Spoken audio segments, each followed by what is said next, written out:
Why the universe always obeys a confident command. Have you ever noticed that some people speak with such certainty that life seems to rearrange itself to meet their words? They don't beg, they don't plead, they don't say, "Oh, please, life, maybe if you have a little spare time, could you just give me a crumb of good fortune?" No, they speak as if what they desire is already theirs. And here's the shocking part. The universe listens. It actually obeys. Now, maybe you've tried commanding before, and it didn't work. You said, "I will be rich," and then immediately checked your bank account, saw $3, and thought, well, maybe not. Or you said, "I will have love," and then scrolled through your phone contacts and saw nothing but your cousin and the delivery guy. I get it. It feels like words don't work. But the problem is not with the universe, it's with the command. You see, the universe responds to confidence, not timid hope, not desperate begging, confidence. The kind of confidence that says, "This is mine, it has no choice but to come." That's the kind of command that carries authority. And here's where most people trip. They say the words, but inside, they're full of doubt. And the universe, sharp as it is, listens not just to the words, but to the tone, the energy, the vibration behind them. Now, before we dive too deep, let me tell you something about this channel. We keep our videos short but powerful. You won't find me uploading 2-hour marathons full of filler. I believe in giving you the kind of words that shift something in you right away. That's why you should stay to the end, because I promise, this will not just be another talk you half listen to while folding laundry. These words can truly alter the way you command your life. Let's get honest for a moment. Your struggle is not that you don't want good things. You want them. You dream of them. The struggle is that when you ask for them, deep inside, there's a little voice whispering, "But what if it doesn't work for me?" That voice is the saboteur. That voice is the reason you've tried affirmations that didn't stick, prayers that felt unanswered, and plans that crumbled. That voice kills the command. Why does this matter so much? Because if you're always whispering to yourself, "What if it doesn't work?" the universe hears that whisper louder than your bold declaration. Imagine telling a dog to sit while shaking your head no. The poor dog doesn't know what to do.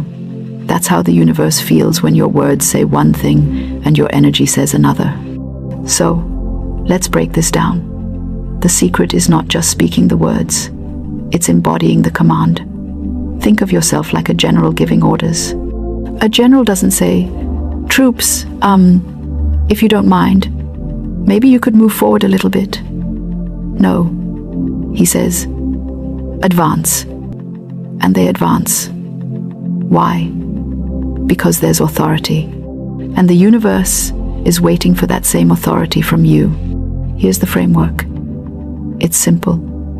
First, clarity. Know exactly what you want. If you say, "I want more money," the universe might toss you a dollar bill on the street. That's more money. But if you say, "I command financial freedom, I command open doors of opportunity, I command wealth flowing in abundance," now you're giving a clear order. Second, confidence. Not the fake kind where you say the words but tremble inside. No, true confidence is built by reminding yourself of the law. The law is simple. What you truly believe and speak with conviction must manifest.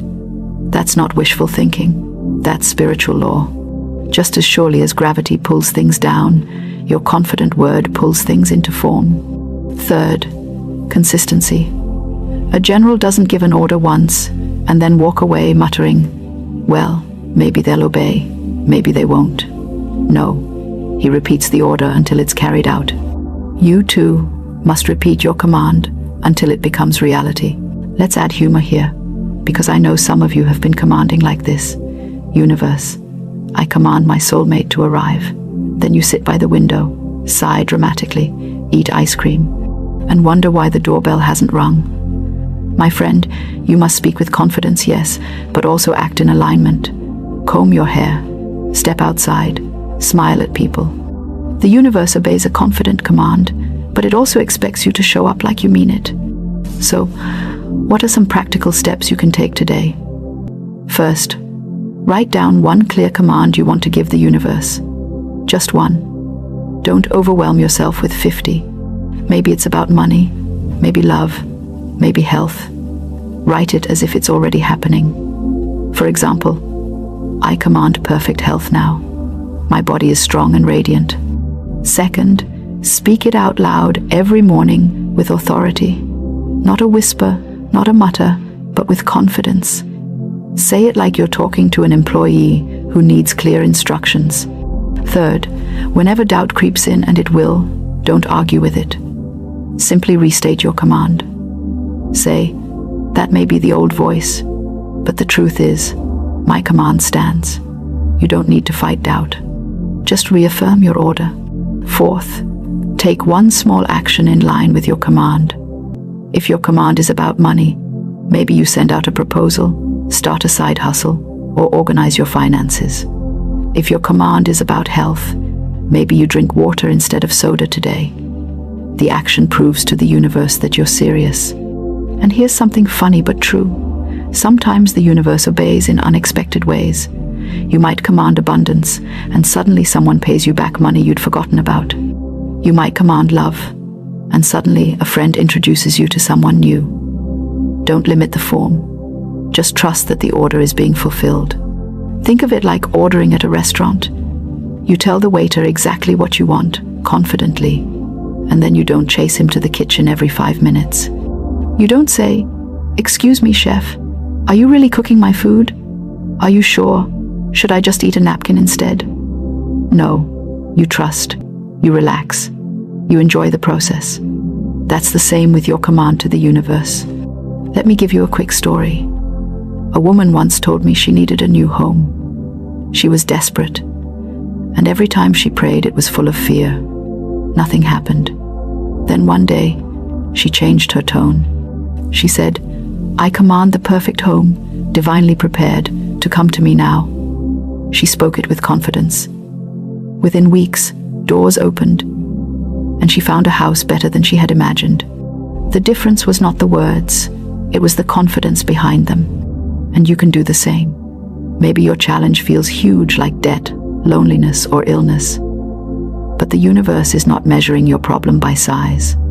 To the universe, $1 million is no harder than one. True love is no harder than casual friendship. Healing a body is no harder than healing a paper cut. The only question is, can you give the confident command? So let's make this practical. Right now, I want you to think of one area in your life where you've been begging instead of commanding. Maybe you've been pleading for money, or hoping for love, or wishing for peace of mind. Change your posture, change your tone. Stop asking as if you're unworthy. Speak as if you are already aligned with divine law, because you are. Here's a quick affirmation you can use. I command my good now. It comes swiftly, easily, and abundantly. The universe obeys my confident word. Repeat that. Let it soak into your spirit. And remember, this channel is all about powerful, bite-sized wisdom that actually works. So here's my call to action. Today, pick just one command. Write it down.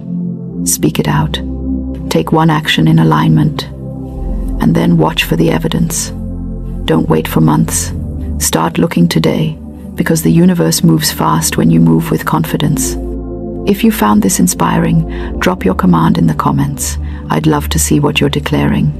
And if you want to keep strengthening that commanding voice inside you, make sure you're subscribed, because every video here is crafted to remind you of the power already within you. Let me end with this. Life is not waiting to give you scraps. Life is waiting for you to speak with authority. You are not a beggar at the door of the universe. You are a co-creator. And when you command with confidence, the universe always obeys. So go ahead, speak your word boldly. The law is waiting, your blessing is waiting, and the moment you give the confident command, it's already on its way. There is a certain invisible thread that connects man with his supply. It is not woven of gold or silver, nor of the paper you call currency, but of thought, word, and faith.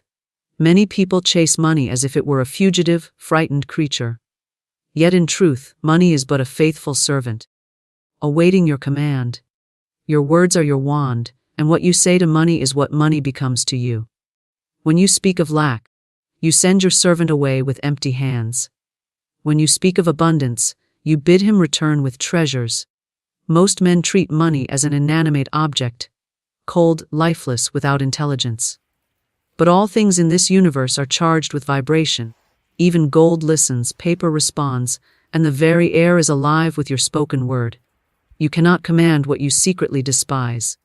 Many people curse money in one breath and pray for it in the next. They say, "It never stays with me," or "I can't afford that," and wonder why the invisible river of supply runs dry. The subconscious is a faithful mirror. It reflects back what you impress upon it. Speak to money as you would to a trusted friend. Greet it. There is a certain invisible thread that connects man with his supply. It is not woven of gold or silver, nor of the paper you call currency, but of thought, word, and faith. Many people chase money as if it were a fugitive, frightened creature. Yet in truth, money is but a faithful servant, awaiting your command. Your words are your wand, and what you say to money is what money becomes to you. When you speak of lack, you send your servant away with empty hands. When you speak of abundance, you bid him return with treasures. Most men treat money as an inanimate object, cold, lifeless, without intelligence.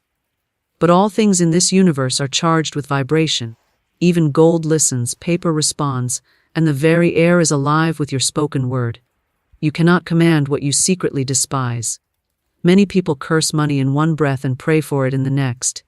They say, "It never stays with me," or "I can't afford that," and wonder why the invisible river of supply runs dry. The subconscious is a faithful mirror. It reflects back what you impress upon it.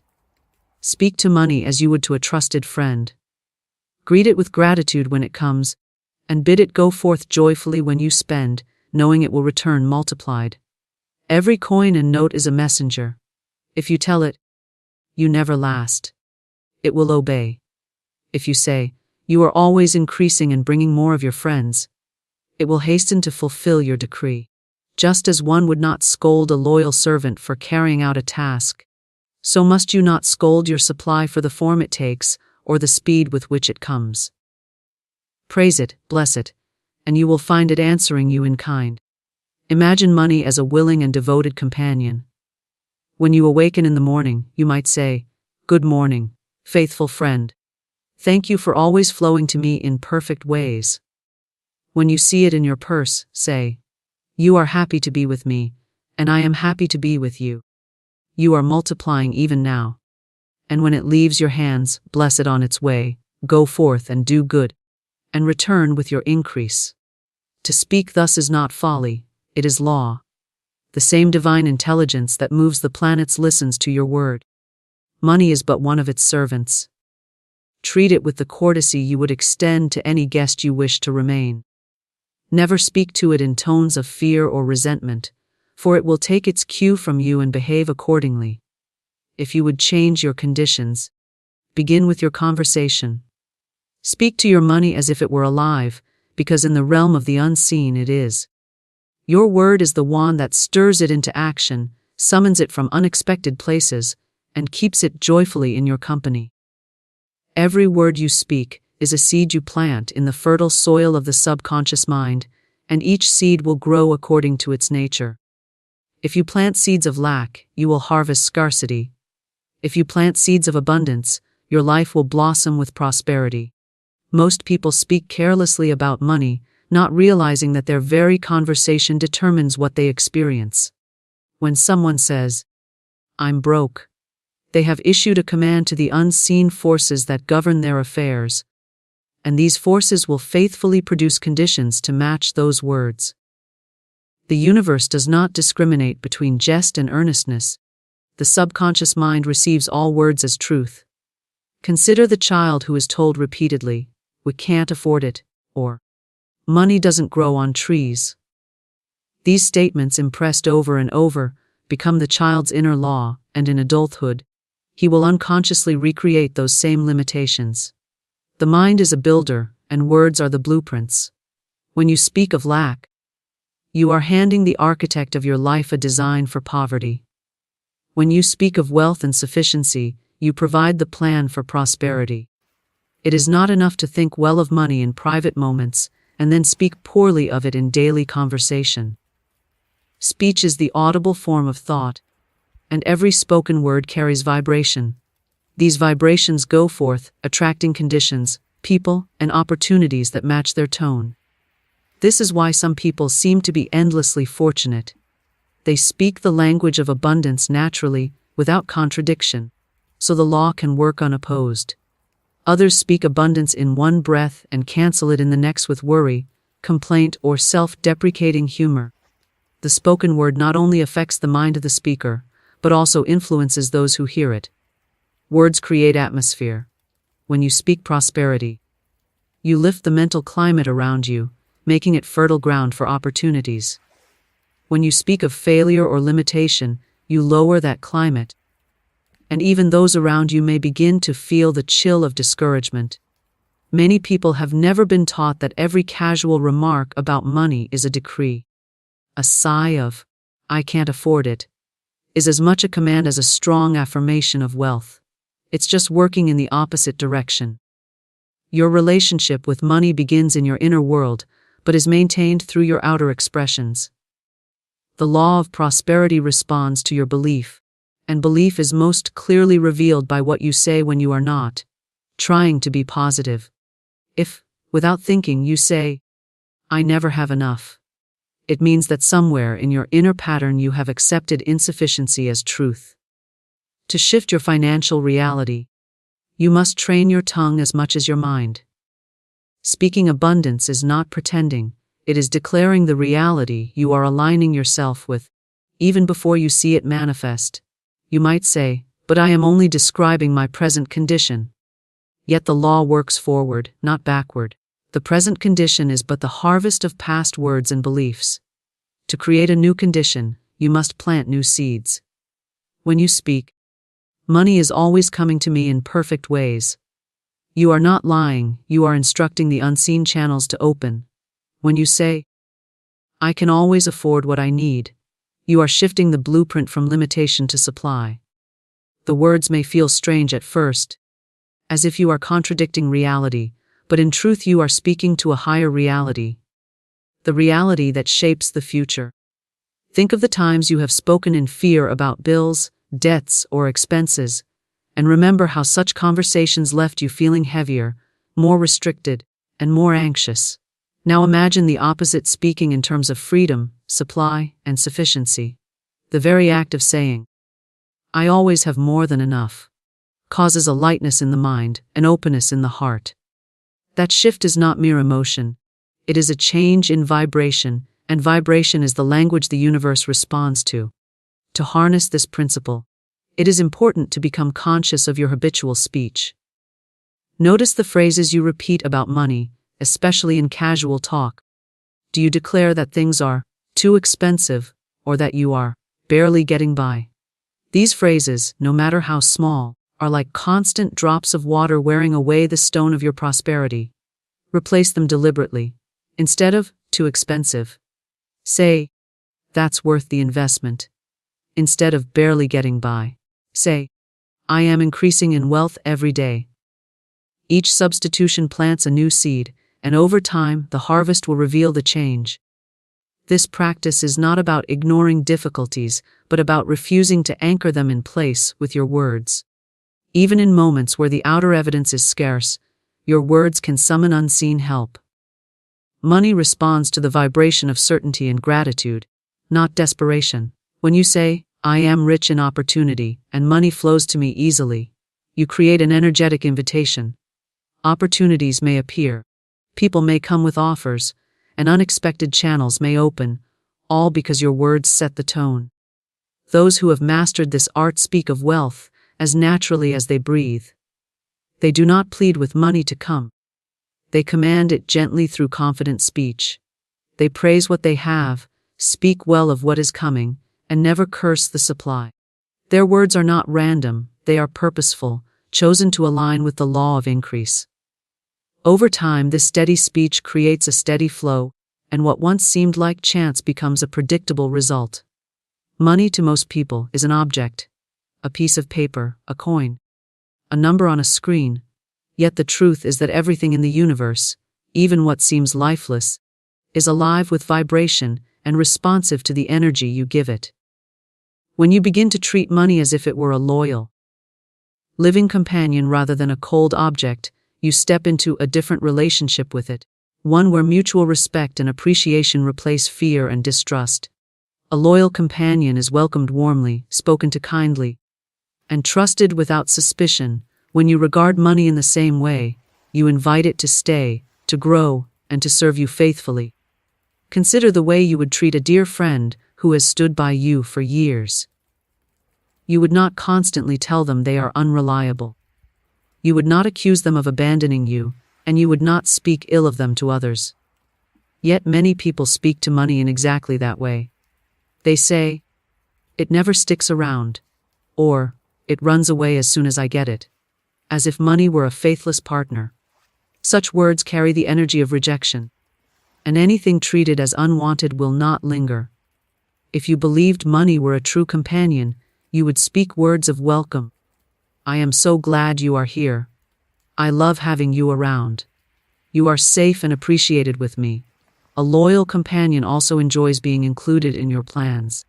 If you were to plan a trip or an event, you would consider your friend's comfort, their role, and their enjoyment. Treat money the same way. When you plan your finances, include money in the vision as an active participant, not a burden. Instead of thinking, "I can't spend this because it will be gone," you might think, "When I spend this, it goes out joyfully to make room for more to come." Just as a friend might leave your home to complete a task for you and then return, money leaves your possession to circulate in the world, doing its work before it finds its way back multiplied. Gratitude is one of the strongest bonds between companions, and money is no exception. A friend who is constantly unappreciated will eventually drift away, but one who is thanked and valued will draw nearer. When money comes into your life, whether a large sum or a small coin, pause to acknowledge it. Thank it for arriving, for being a part of your experience, for what it allows you to do. This creates a warmth in the relationship that goes beyond calculation.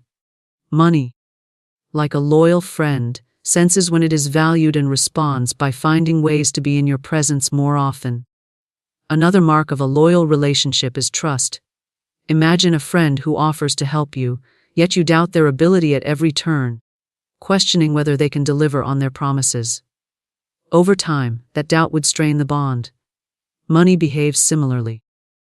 If you constantly worry that it will not come, that it will leave too soon, or that there will not be enough, you are sending a signal of mistrust. A loyal friend, when trusted, often exceeds expectations. So too does money when you hold it in the light of confidence. Trust that money knows how to return to you, that it has many routes you cannot yet see, and that its loyalty is strengthened when you treat it as steadfast rather than elusive. How you speak about money when it is not present is equally important. A true friend does not appreciate being criticized behind their back. If, when money is low, you tell others that it is always letting you down, you are speaking against the very companion you wish to draw near. In a relationship, words of faith and affirmation are like nourishment, while words of complaint are like poison. Speaking of money in a way that honors its role, no matter how much is currently visible, keeps the bond strong. You might say to yourself and others, "Money and I have a harmonious relationship. It always shows up when I need it," or "It enjoys being with me." Treating money as a loyal companion also involves generosity. A friend enjoys being introduced to new people, taken on adventures and included in acts of kindness. When you use money to bless others, to bring joy, or to create something beautiful, you are allowing it to share in experiences that expand its influence.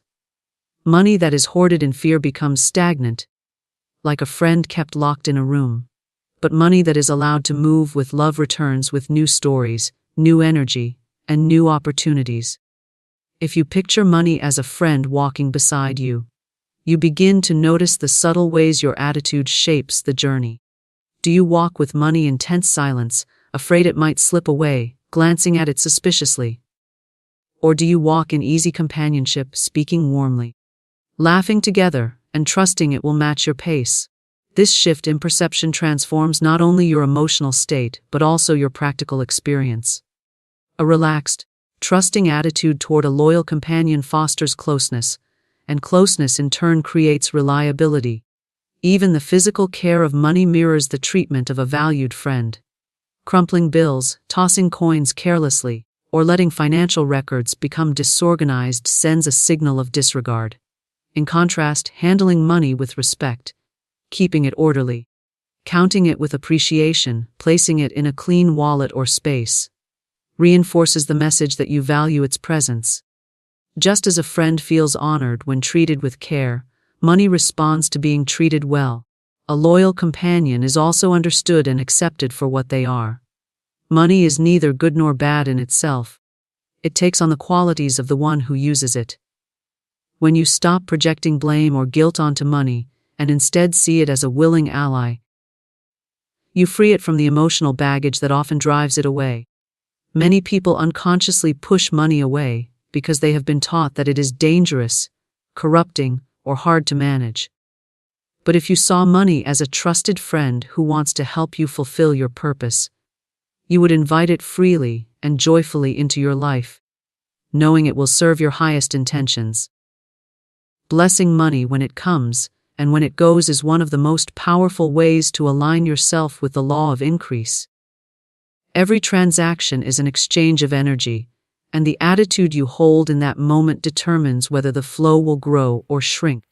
Most people welcome money with relief and let it leave with regret, which is like inviting a guest into your home with joy and then slamming the door when they depart. This creates a vibration of fear, signaling to the unseen supply that you do not truly trust its return.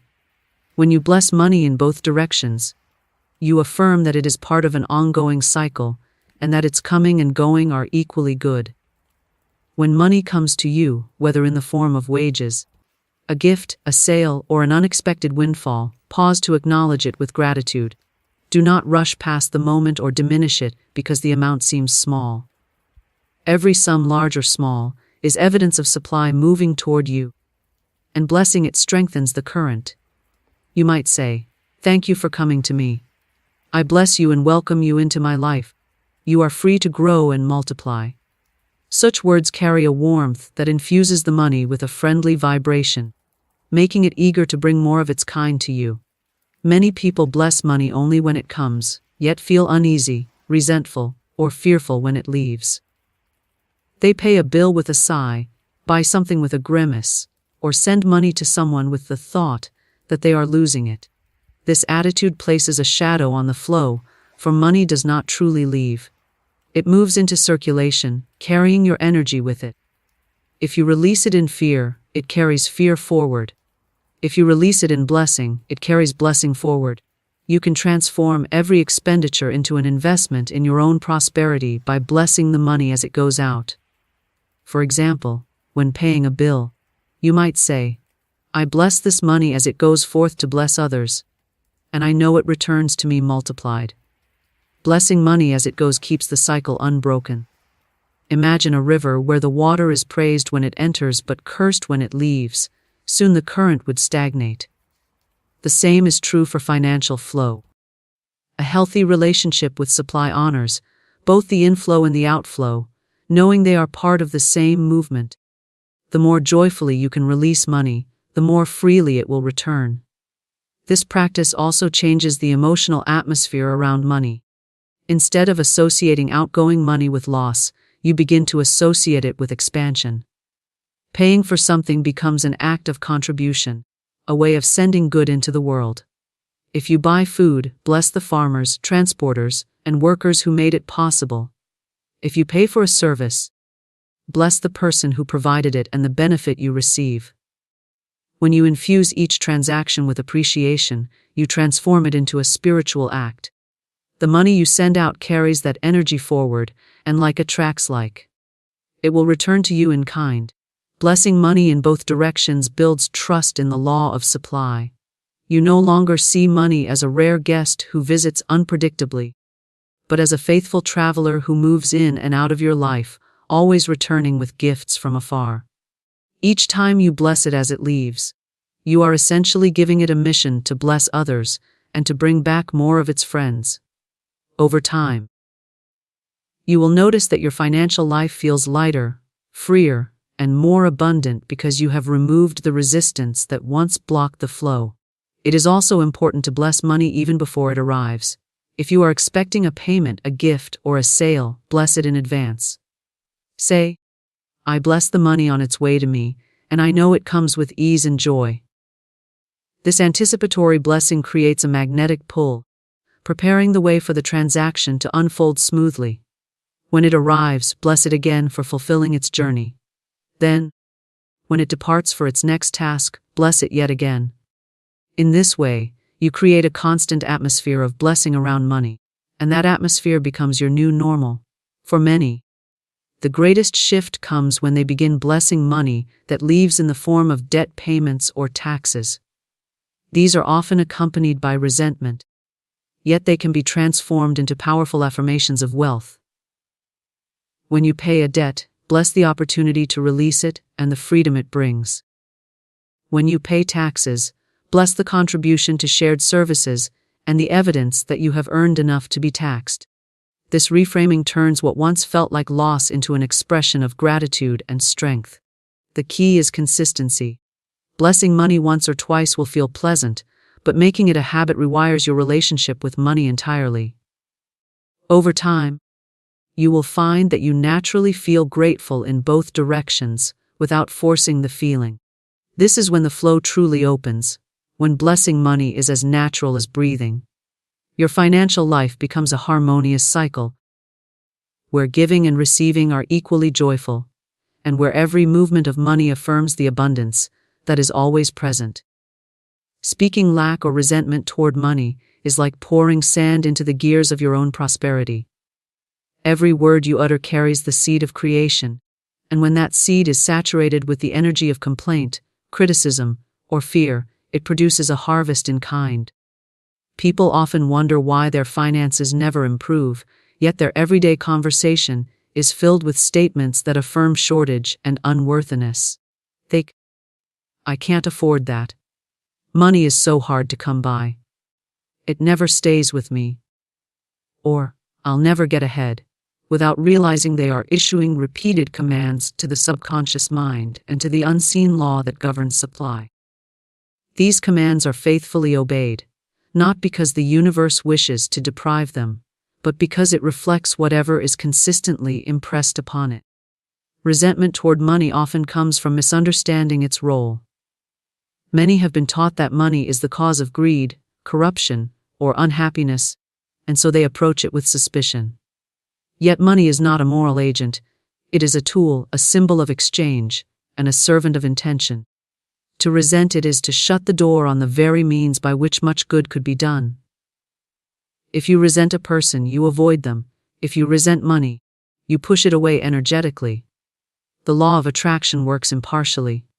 Whatever you speak and feel repeatedly, you draw to you or drive from you according to the tone of your energy.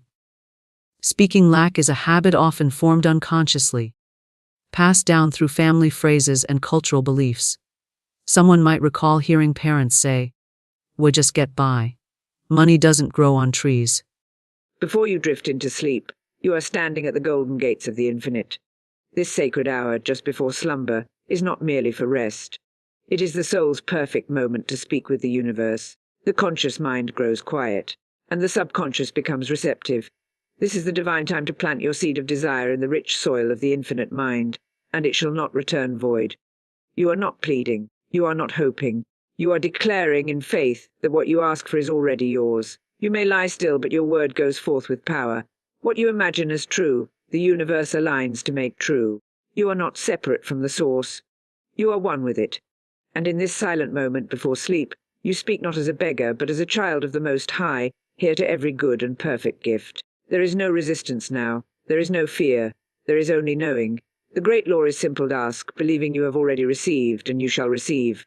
Say now, gently, divine order now governs my life. What I ask for in the silence appears in my world with ease. I trust the law, I believe in the unseen. I am ready to receive. Now breathe. Rest. Trust. For the universe is already at work. Drift in peace, for what you have spoken in faith is now in motion. The universe does not delay. It responds the moment the word is spoken with conviction. And so, before sleep embraces you, you return to your inner altar and speak again, not with fear, not with longing, but with a quiet confidence of one who knows that their words carry power. You are not just speaking into the air. You are speaking into the great substance of spirit that shapes all things. What you say in these moments before sleep imprints itself upon the canvas of the infinite. The outer world may sleep, but the inner world awakens to carry out your command. Tonight you do not beg. You do not hope.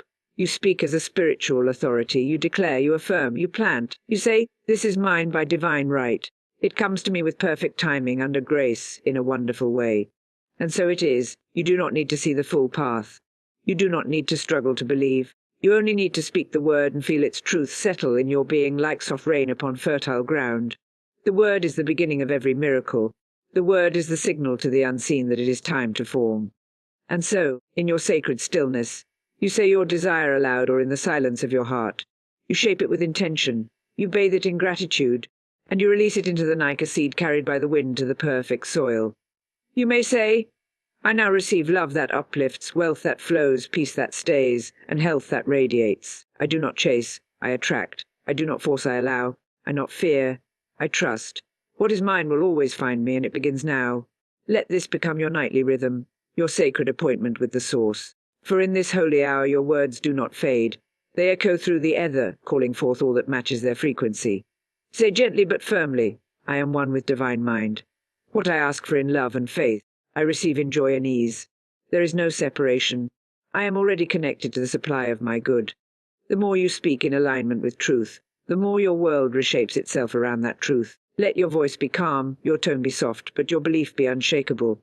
Let no doubt slip into your bedtime prayer. If a shadow thought appears, bless it and release it. I do not entertain fear. I speak only what I desire to grow. For your word is law unto your world. It builds, clears, it attracts. And once spoken in the divine stillness, it is taken up by the law and performed in ways beyond your imagination. Sleep now, beloved. Sleep knowing that your word has gone out, and it shall not return void. It shall accomplish the thing for which it was sent. You need not lift a finger in struggle. You only need to hold your faith like a flame through the night. Trust the word. Trust the silence. Trust the law. For it is always working, always faithful, always listening. And as you rest deeper into this quiet trust, let the knowing rise gently within you. It is already done. There is nothing left for you to figure out, nothing you must force into place. What you have spoken before sleep has already moved into the realm of the unseen, where all things are formed. Your only task now is to dwell in the feeling that it is so, to walk in imagination, to rest in assurance, to breathe in the truth that the thing you asked for is now yours. Not tomorrow, not someday, now. Assume it, embrace it. Let your heart whisper, "It is mine. It belongs to me by divine right." Your mind may still reach for proof, but your spirit already knows. The law does not work by sight, it works by belief.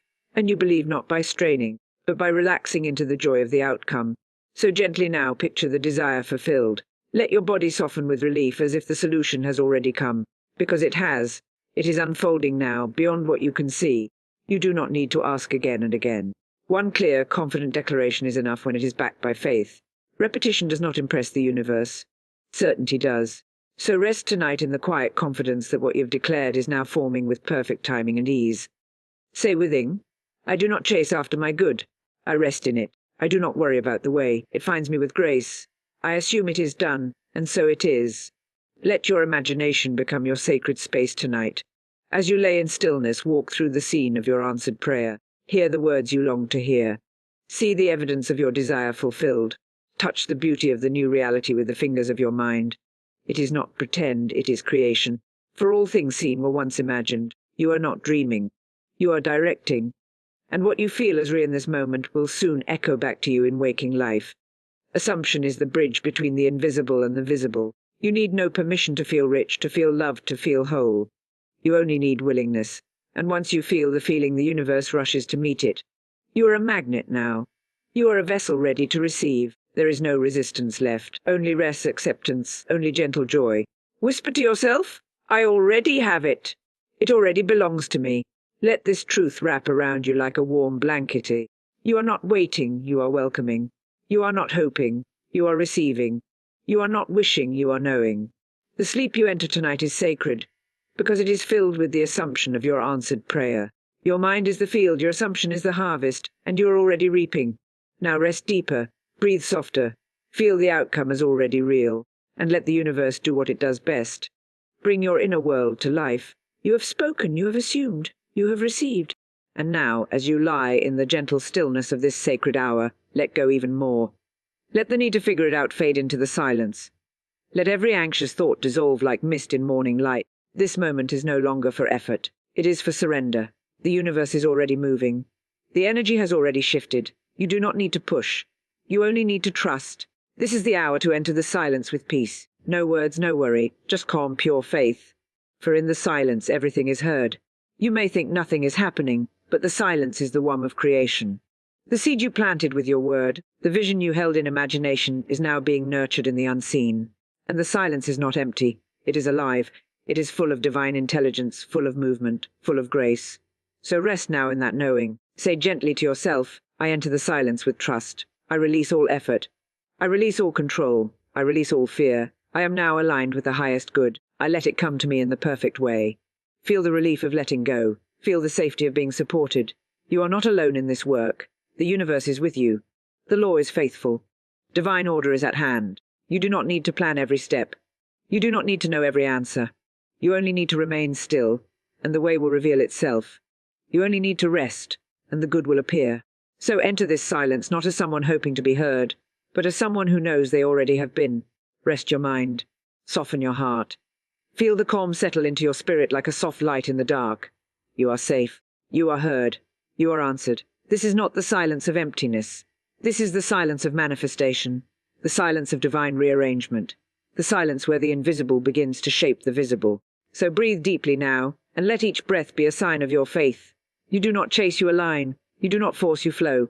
You do not fear, you surrender. Say softly, I am at peace. What is mine is making its way to me.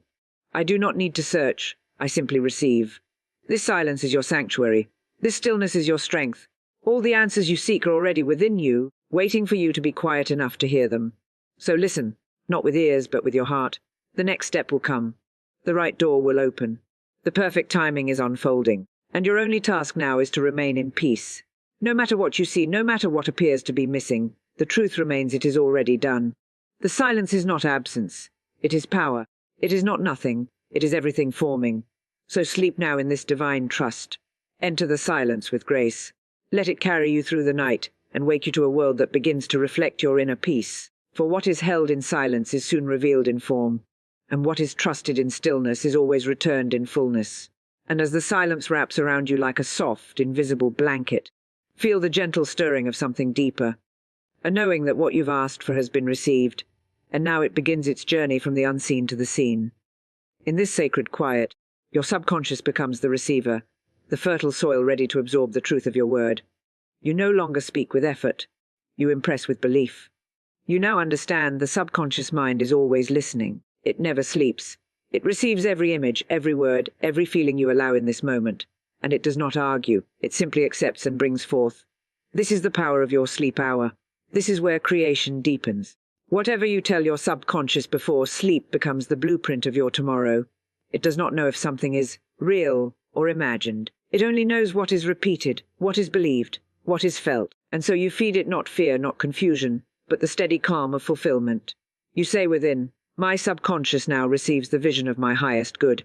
It acts upon it with love, ease, and certainty. Let every thought be gentle and true. Let every image you carry into sleep be one of joy, abundance, peace, and success. There is no room for worry here. Worry is just faith in the wrong direction. Tonight you feed the garden of your mind with beauty. You pour in light. You pour in faith. You pour in expectancy. For what you impress before sleep, the subconscious expresses by day. And the law never fails. So go deeper now.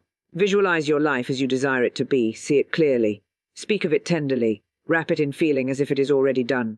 Let your mind drift into the dream of your answered prayer, not as a fantasy, but as a sacred instruction to your inner self.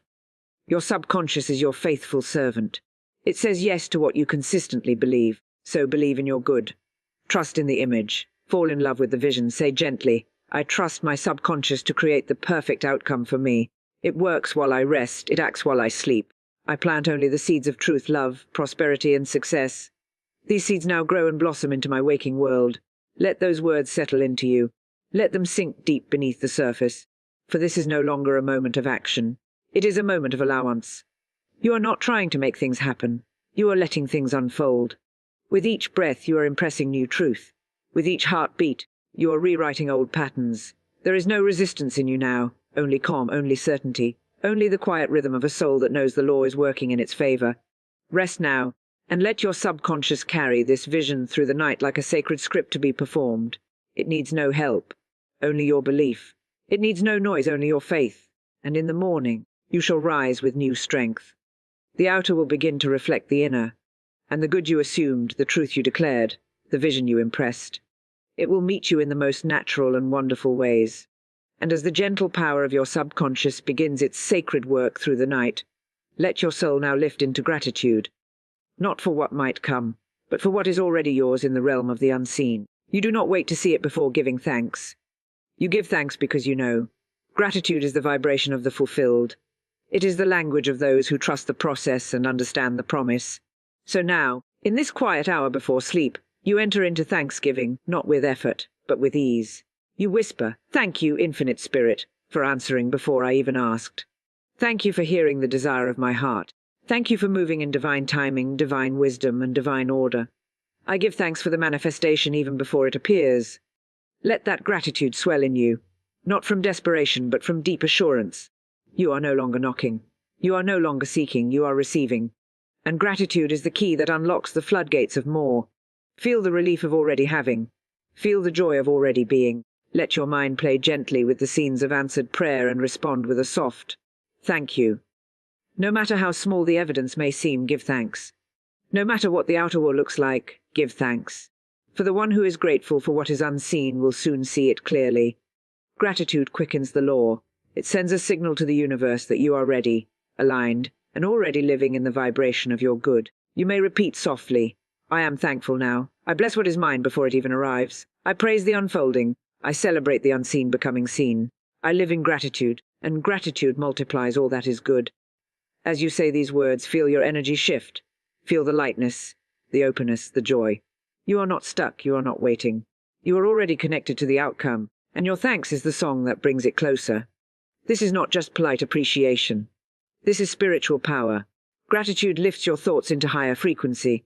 It keeps your heart open and your spirit receptive. It removes the blocks of fear and scarcity. You cannot be grateful and worried at the same time. You cannot give thanks and doubt in the same breath. So you choose now the better way. You choose gratitude as your final word before sleep.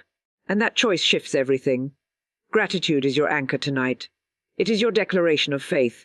It is your gentle yet mighty agreement with the law of supply. So breathe now with ease, and let the words rise again. Thank you for all that is mine. Thank you for the ways it arrives. Thank you for the blessings I see and those still unfolding. I am grateful now, and forevermore. Let that be the final vibration you carry into your dreams. For what begins in gratitude ends in abundance. You are no longer asking, you are thanking. And in that thanks you make room for more. And now that your soul is resting in gratitude, your spirit becomes open and still, ready to see with the eyes of faith, ready to feel what has not yet been touched. This is the sacred moment to visualize. Not with force, not with pressure, but with peace. You do not imagine to escape. You imagine to create. The universe responds not empty longing, but to rich inner images soaked in feeling. So now, in this relaxed state before sleep, you close your physical eyes and open the inner ones. You see not the world as it is, but as you desire it to be. Let the vision form gently. Let it rise without strain. Picture yourself already living the answered prayer. Picture the room, the light, the colors. Hear the words spoken. Feel the joy in your chest. Smell the air of that moment. Let your entire being experience the scene as if it is happening now, because in the realm of the subconscious it is. This is not pretend. This is spiritual instruction. What you feel as real in this hour you invite into form. So feel deeply, picture clearly, and trust fully. You may say softly, I now see the vision of my fulfilled desire. I live inside it in my mind. I feel it as already true. I make it real within. And so it must become real without. Let the images move like a gentle movie across your inner screen. Let your heart respond. Let your body relax into the feeling of joy, peace, success, love, whatever your desire represents. You are becoming one with your prayer. You are not watching it. You are inside. Is no rush here. There is no pressure, just presence, just calm belief. You are not using effort to change reality. You are aligning your spirit with the version of you who already lives it. And the more clearly you see it now, the faster it comes to you in divine timing, for all things are created twice. First in the invisible, then in the visible. And tonight you are doing the invisible, the most powerful work, the only work that matters. Let your breath remain slow, let your mind remain soft, and let the vision wrap around you like a quiet dream. Say again, I feel it now. I live it now. I become it now. You are shifting vibrationally. You are matching the frequency of what you've asked for. And as you match it, you attract it. The law cannot help but respond to your inner state. So let your state be clear. Let your state be faithful. Let your state be joyful. This is the practice of masters. This is the secret of manifestation. It is not in wishing, it is in sealing and feeling and becoming. And you are doing it now, gently and beautifully. Let the final scene of your waking mind tonight be the life you desire, already lived. Let your sleep carry this vision into deeper layers of creation, and let your waking world begin to reflect it. You are not chasing, you are aligning. You are not waiting, you are becoming. And as your heart grows familiar with the vision, and your body relaxes into the feeling of already having, you now take the most sacred step of all. You release the how. You no longer try to manage every detail. You do not wrestle with the method. You trust the infinite intelligence that governs all creation to handle the path. This is not your burden to carry. The same force that planted the desire within you knows how to bring it to life. And so you surrender. You step back, you let go, you trust. You may say softly, I release the how. I trust divine order. I do not need to control the way. I am aligned with the outcome, and the universe arranges the rest. Let those words lighten your chest. Let them wash away the need to overthink. The moment you stop worrying about the details, you create space for miracles. The moment you stop trying to force timing or shape the outcome, you become magnetic to the best possible version of your desire. There is no need to figure it all out. You do not need to know who, when, where, or how. You simply know what, and you feel why. That is your work. That is your power. The rest is in divine hands. The law knows all channels. It knows the path of least resistance. It knows who to move, what to arrange, what doors to close, what signs to send. And while you sleep, it is already in motion, orchestrating details you could never predict. So release the timeline, let go of the need to see immediate proof. For delay does not mean denial, it means divine preparation. You are not being ignored. You are being guided. You are not being tested, you are being readed. Say softly again, I trust the way. I trust the timing. I trust the process. I release the how, and I receive in peace. Every time your mind wants to grasp, pull, or panic, bring it back to rest. This is not your weight to carry. The universe has never needed your stress, only your belief. And your faith is enough.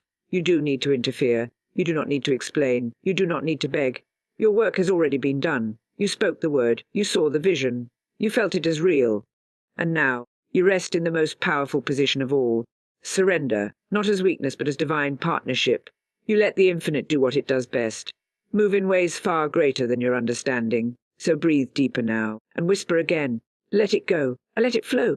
I do not chase. I trust. I know. You are floating in the stream of divine timing.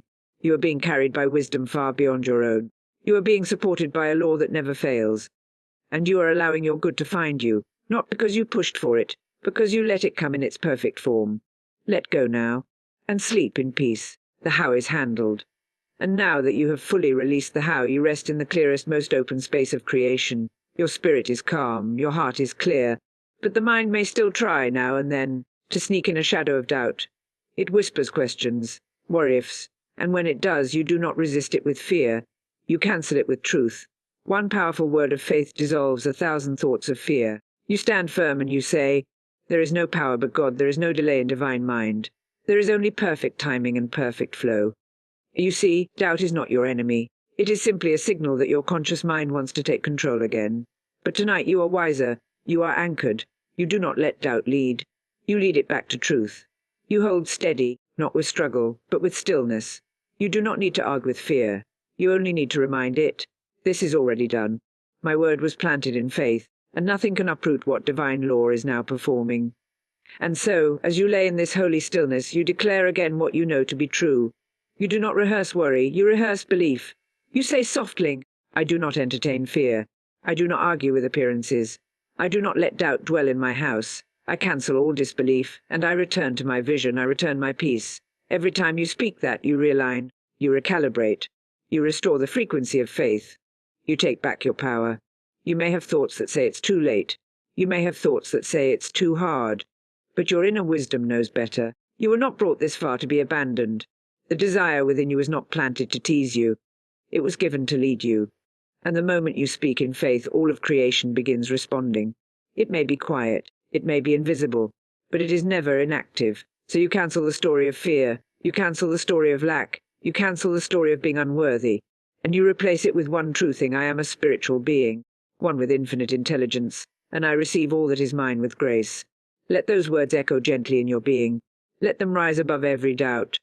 Let them become the new script that your subconscious obeys. Fear has no place here. Scarcity has no place here. Uncertainty has no voice here. Only truth speaks now, only peace remains, only faith leads.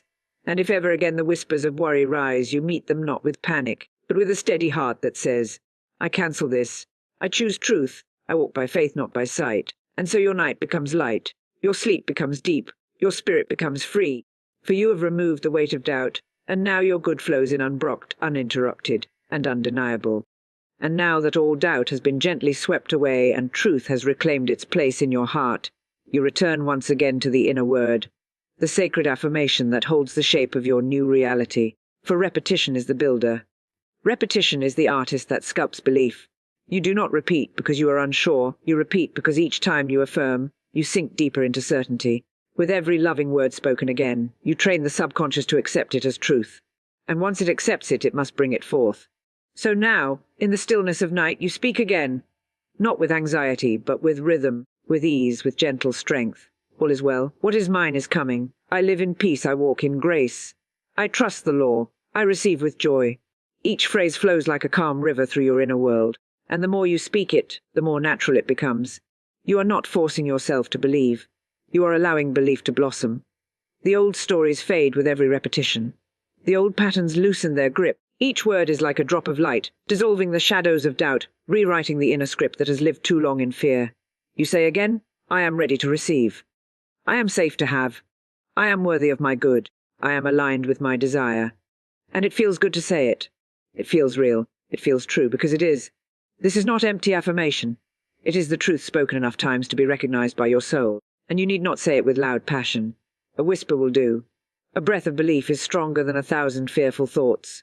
You can simply rest and say, yes, yes, it is mine, yes, it is done, yes! It is unfolding in the most beautiful way. Let those yeses soften your body. Let them open your heart even more. You are speaking to your deeper self now. You are shaping the unseen. You are walking the path of the masters. Those who knew the secret, what you affirm, you become. So you repeat. Not to convince, but to create. Not to beg, but to become. You say it again and again until there is no more resistance. Until there is no more gap between the words and the truth of who you are. Let this repetition become your lullaby. Let it carry you into peaceful sleep. I am chosen. I am whole. I am wealthy in all things. I am calm. I am expectant. I am open. I am ready. With each repetition you build. With each repetition you draw closer. With each repetition, the bridge between spirit and form becomes shorter. You are no longer waiting for life to tell you who you are. You are affirming it, and life must follow. You are not echoing what you see. You are shaping what will be. And the repetition is your sacred tool. Say the words again. Let them echo softly until you drift into sleep, carried by the rhythm of truth. And now, as your soul has been soaked in truth, as your heart has found its rhythm in repetition, and your mind has surrendered to peace, you prepare to enter rest. Not as someone uncertain, not as someone waiting, but as someone ready. You have done the inner work. You have spoken the word. You have released the how. You have cancelled doubt. You have affirmed and affirmed again. And now it is time to sleep in peace and awaken in joy. This is the final act of faith, to rest with assurance, and to rise with expectation. Your sleep is no longer just physical. It is spiritual alignment. It is a holy pause where unseen forces complete what you have begun in thought. You lay your body down, but your good rises. You close your eyes, but your blessings open. You enter the stillness not to escape, but to receive. You are no longer trying to make anything happen. You know it's happening. You feel it's happening. You rest in the feeling of done. Say softly, I sleep in peace. I have asked in faith. I have believed with joy. I have received in spirit. And now I allow all things to flow into form. Let those words cover you like a gentle blanket. The mind is quiet. The spirit is full. The atmosphere around you becomes charged with calm, steady power. You have released, affirmed, aligned, and now you receive. You are not sleeping in worry. You are sleeping in trust. You are not drifting off in fear. You are sinking into favor. You are not escaping life. You are partnering with the unseen to bring life into its highest form. So say it again with sacred calm. I rest in divine order. My dreams are filled with light. My waking is filled with signs. I sleep in peace. I awaken in joy. The morning that greets you will reflect the truth you carried through the night. The first thoughts that rise in you will echo the affirmations you spoke in faith. The world around you will begin to mirror the world you built within, because you are not waiting for life to change. You are changing life from the inside out. So close your eyes now, not in doubt, but in divine knowing. The work is done. The seed is planted. The soil is rich. The season is right, and the harvest is on its way. You have asked not as a beggar, but as a creator. You have believed, not from pressure, but from peace. You have received, not through force, but through faith. Sleep now, beloved. Let the soft rhythm of your breath become the lullaby of truth. Let your heart rest in the assurance that what you seek is seeking you. And when you will rise not into the same world, but into a world that has already begun to bend toward your desire. You sleep in peace. You awake in joy. You are aligned. You are blessed. You are ready. I now rest in faith. I now rest in peace. I now rest in the knowing that what I have asked for is already mine. I am calm. I am safe. I am supported. All is unfolding. All is working for my good. I have spoken the word. I have seen the vision. I have felt the truth. I have trusted the process. And now I let go of the how, I release the when. I surrender the way, and I rest in the now. What I seek is seeking me. What I desire is on its way. What I believe is becoming real. What I affirm is manifesting with grace. I am aligned with love. I am aligned with peace. I am aligned with abundance. I am aligned with joy. I do not worry. I do not chase. I do not fear. I trust. I receive. I rest. I am one with divine mind. I am one with infinite supply. I am one with all that is good, and I sleep wrapped in that truth. Tonight I release. Tonight I receive. Tonight I return to stillness, where everything I desire begins to bloom. It is done. It is done. I sleep in peace. I awaken in joy. I walk in faith. I live in truth. And I am ready to receive all of it, now. Life moves in accordance with the words we speak and the pictures we hold in the secret chambers of the mind. Every thought is a seed, every word a decree, and every expectation a magnet drawing to us its own likeness. To say, "The money will come," is not a casual hope nor a passing fancy, but a command issued from the kingdom within. The invisible substance of supply surrounds us in abundance, waiting only for our recognition and acceptance.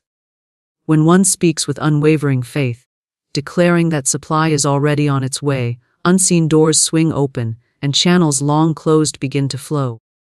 There is a law that responds to the fearless word. When the tongue is trained to speak of prosperity instead of lack, of sufficiency instead of want, the whole current of life is changed. We do not wait for conditions to appear before affirming wealth. We affirm wealth, and conditions conform.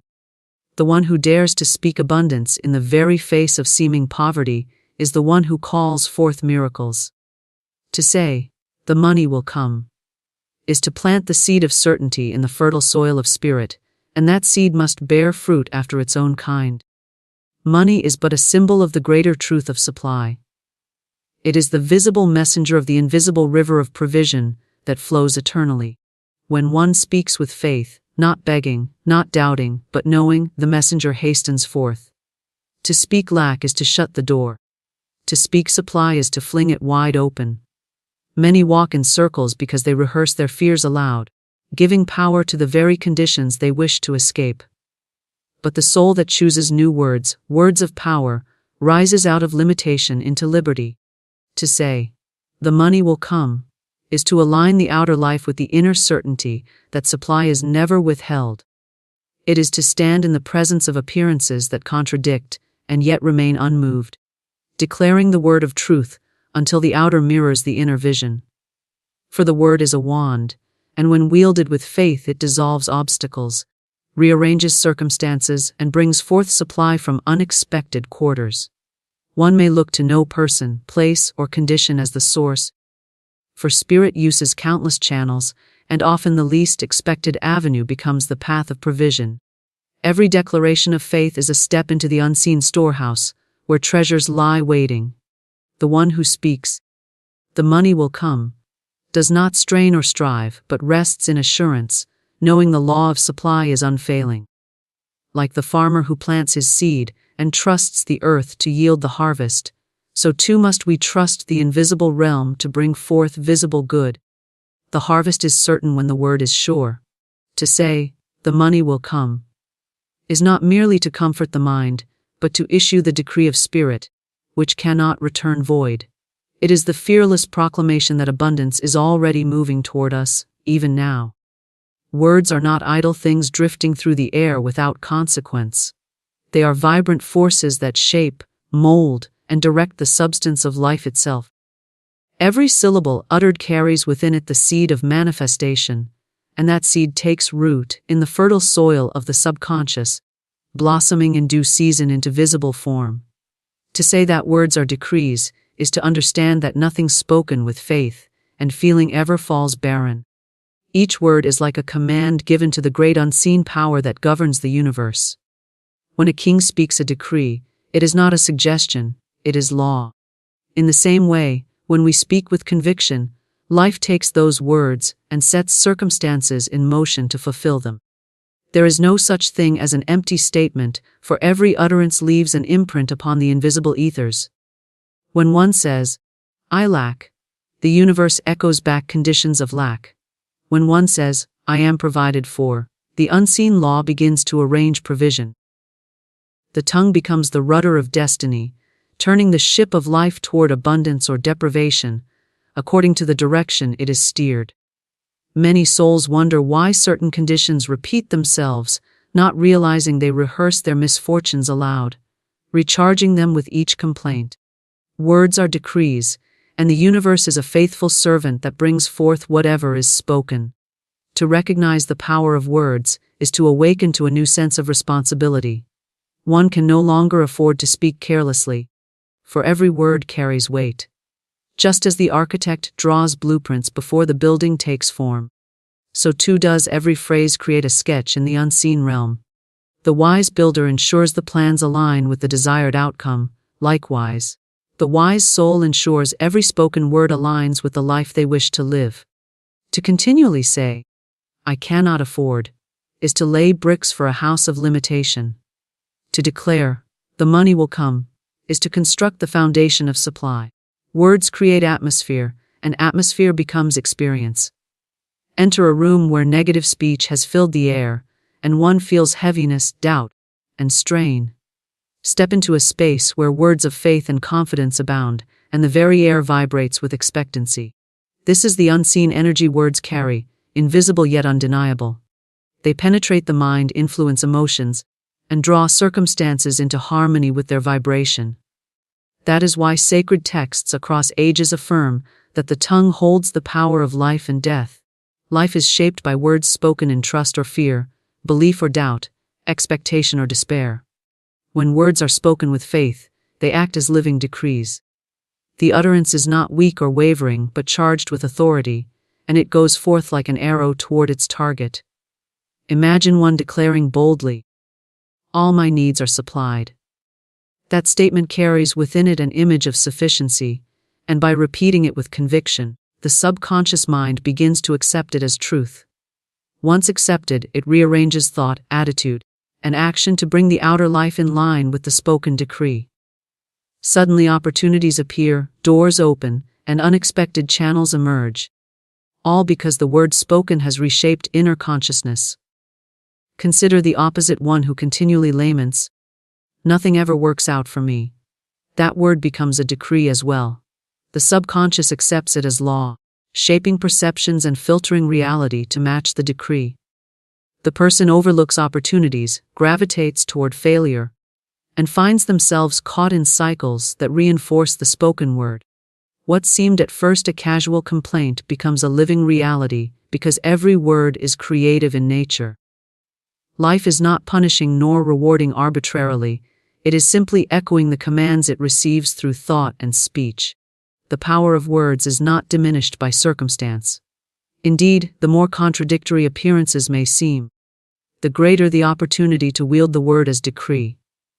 When conditions appear barren and the purse is empty, the natural tongue is tempted to speak of lack, to reinforce the appearance with words of fear. Yet that is precisely the moment when one must rise above appearances and speak the higher decree. The money will come. The spoken word in such a moment is like light shining into darkness. It carries the authority of truth that dissolves appearances and brings forth a new reality. Every culture has acknowledged the sacred nature of speech. Words of blessing uplift, words of curse destroy. A blessing is not merely kind sentiment, it is a decree of good spoken into another's life, and it has power to shift their path. Likewise, when one speaks over their own affairs with trust, they are blessing their future with abundance. The tongue is a tool, and its use determines the harvest. Sowing words of increase yields increase, sowing words of fear yields limitation.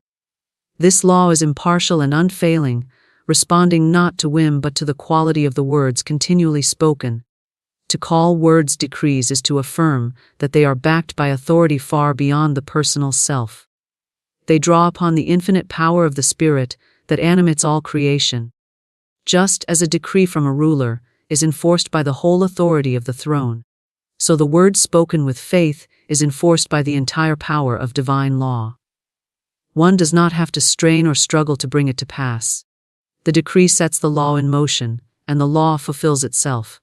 All that is required is constancy of speech, unwavering repetition, an alignment of thought and feeling with the spoken word. Words are like seeds sown in the garden of the mind. Some sprout quickly, others take time, but all bring forth after their kind.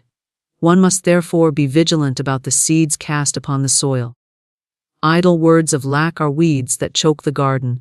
Deliberate words of abundance are seeds of prosperity that blossom in their appointed season. The gardener does not plant today and doubt tomorrow, he plants, waters, and waits with trust. So it must be with words, once spoken in faith. They are watered with expectancy and guarded from contradiction, until the harvest appears in the outer world. To understand that words are decrees is to claim the creative authority of the spoken tongue. It is to know that every statement issues forth as a command, and life arranges itself accordingly. No longer can one afford careless affirmations of lack or limitation, for these decrees return faithfully in kind. Instead, one must train the speech to align with the vision of abundance, declaring over and over again, "The money will come," until the inner certainty grows so strong that the outer world has no choice but to mirror it. For the spoken word is law, and when spoken with conviction, it cannot fail to shape conditions in harmony with itself. Faithful speech of abundance is the golden key that unlocks the hidden storehouses of supply. To speak of wealth when one sees it before their eyes is no great feat, but to affirm it in the face of lack, to declare it when pockets are empty and bills press in, is to align oneself with the unseen law that governs provision. Words of faith do not merely comfort the mind, they summon the unseen forces of spirit into action, arranging circumstances, shifting pathways, and creating channels where none seem to exist. The one who trains their tongue to speak of abundance consistently, regardless of appearances, sets into motion a current of prosperity that cannot be turned aside. When one says with assurance, "The money will come," they are not speaking of wishful thinking, but issuing a decree from the throne of spirit within. This decree does not rely on human reasoning, nor does it consult appearances for permission. It calls upon the deeper truth that supply is ever present, infinite, and waiting only for recognition to flow forth. Faithful speech is not fragile nor wavering, it is steady, grounded, and confident, spoken again and again until it takes root in consciousness. Once rooted, it transforms every thought, emotion, and action to match its vibration, and soon the outer life conforms to the word that has been declared. Many souls believe that money is scarce, that it belongs only to a few, or that it comes only by toil and struggle. These beliefs are strengthened each time words of lack are spoken aloud. To continually say, "I never have enough," or "money is hard to come by," is to reinforce a decree of limitation. The universe, ever obedient, arranges itself to fulfill those spoken conditions. Yet the moment one shifts the language of their life, the moment they replace words of lack with words of abundance, a new current begins to flow. To affirm, "Supply comes to me in perfect ways," is to reverse the tide, and that affirmation, faithfully spoken, begins to carve a new channel of provision. Faithful speech of abundance acts like a magnet, drawing forth all that corresponds with it. Just as iron filings are irresistibly pulled to the magnet, so too are opportunities, ideas, people, and resources drawn toward the one who continually speaks of wealth with conviction. The tongue becomes the instrument of attraction, calling into manifestation that which already exists in the invisible realm. To doubt or contradict the word weakens the magnet, scattering the energy and delaying results. But the one who speaks with persistence, refusing to allow appearances to shake their decree, strengthens the magnetic pull until supply rushes forth in greater measure. The great test comes when appearances contradict the spoken word. It is easy to affirm abundance when the purse is full, but when needs press in and solutions seem far away, the temptation arises to speak fear. In that moment, faithful speech is most needed. To say, "The money will come," even as the bills pile high, is to plant the seed of a harvest not yet seen. Faithful speech does not consult the outer world for evidence, it creates the evidence by declaring the truth until the truth manifests. Each word spoken in trust is like a brick laid in the invisible structure of provision, and when enough bricks are placed, the structure appears in form. To live in faithful speech is to refuse to give energy to the language of limitation. Idle complaints, careless remarks, or repeated statements of want are poison to the garden of prosperity. The gardener does not water weeds and expect roses to bloom, yet many water the weeds of lack with their daily speech. The wise soul guards the tongue carefully, ensuring that only words of life, increase, and abundance flow forth. When one says, "Every day, more supply comes to me," and holds that word steady, the subconscious begins to align with the statement. Soon every action, perception, and opportunity is colored by the expectation of increase, and life itself responds in kind. Faithful speech carries a vibration that reaches beyond the speaker. Words spoken aloud charge the very atmosphere, imprinting it with expectancy. When one fills their home, their workplace, and their surroundings with declarations of prosperity, the environment itself becomes a magnet for abundance.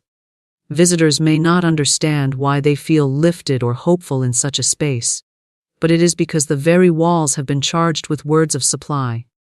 In this way, faithful speech not only transforms the inner life, but also creates an external atmosphere that draws forth good. The power of faithful speech lies not in the volume of the words, but in their consistency and conviction. A whisper of truth spoken with unwavering faith carries more weight than 1,000 loud words of doubt. It is the quality, not the quantity, that matters. One does not need to shout their affirmations to the heavens, they need only speak them calmly, firmly, and repeatedly, until the mind accepts them as reality. Once accepted, the subconscious begins its work of bringing the statement to life, using every available channel to do so. Faithful speech of abundance requires discipline. The tongue must be trained, like a horse that resists the reins until it learns obedience. At first, the old habits of lack and complaint may attempt to reassert themselves, for the mind is accustomed to speaking of appearances. But with practice, the new habit of prosperity speech grows stronger, and soon it becomes natural to declare wealth instead of want. Every time one replaces a complaint with an affirmation, the power of faithful speech deepens, and the channels of supply open wider. The effect of faithful speech is cumulative. Each word builds upon the last, like drops of water filling a vessel. At first, the changes may be subtle, unseen by the eye. But as the affirmations continue, the vessel fills, and suddenly supply overflows into visible expression. This is why persistence is essential. The one who speaks faithfully for a day and then falls into doubt the next delays the process. But the one who speaks faithfully day after day, regardless of appearances, hastens the harvest. The law is sure, and the word spoken in faith must bring forth its fruit in due season. To speak abundance faithfully is to walk in harmony with the greater truth of life. Supply is infinite, ever-present, and always flowing, yet it must be claimed by the spoken word. Just as a radio must be tuned to a certain frequency to receive the broadcast, so must the tongue be tuned to words of prosperity to receive the flow of abundance. Faithful speech is the tuning device, aligning the individual with the eternal current of provision. Once aligned, supply flows easily, naturally, and without strain, for the word has made the way clear. Money is often seen as the object of pursuit, the end that so many strive toward, yet in truth it is but a symbol, a visible token of the greater, invisible law of supply. To mistake the symbol for the source is to live in confusion, clinging to shadows instead of grasping the substance behind them. The real power lies not in coins or paper, nor in figures on a screen, but in the boundless law of provision that underlies all creation. Just as sunlight is not the sun but an expression of it, so money is not supply itself but an expression of the infinite abundance of spirit. To recognize this is to set oneself free from fear, for when the symbol fails or disappears, the source remains inexhaustible. The law of supply is eternal and unfailing. It is not governed by markets, economies, or the rise and fall of circumstances. It is as constant as gravity, as sure as the rising of the sun. This law declares that all needs are met in perfect ways when one aligns their thoughts, words, and faith with it. Money, then, is only one of countless channels through which the law operates. It may come through work, through opportunity, through gifts, through unexpected avenues, but whatever the channel, the true origin is the same invisible current. To confuse the channel with the source is to limit oneself, for the channel may change or close, but the source cannot be exhausted. Many become fearful when a familiar channel dries up. They lose a job, a business fails, or an investment collapses, and they speak as if their very source of life has been cut off. Yet the truth is that only a channel has closed, not the source. The river of supply still flows, seeking new outlets. To cling in fear to the lost channel is to block the opening of new ones. To affirm calmly, "The law of supply never fails me, new channels are opening now," is to shift attention from the symbol to the substance, and in that shift, new avenues appear.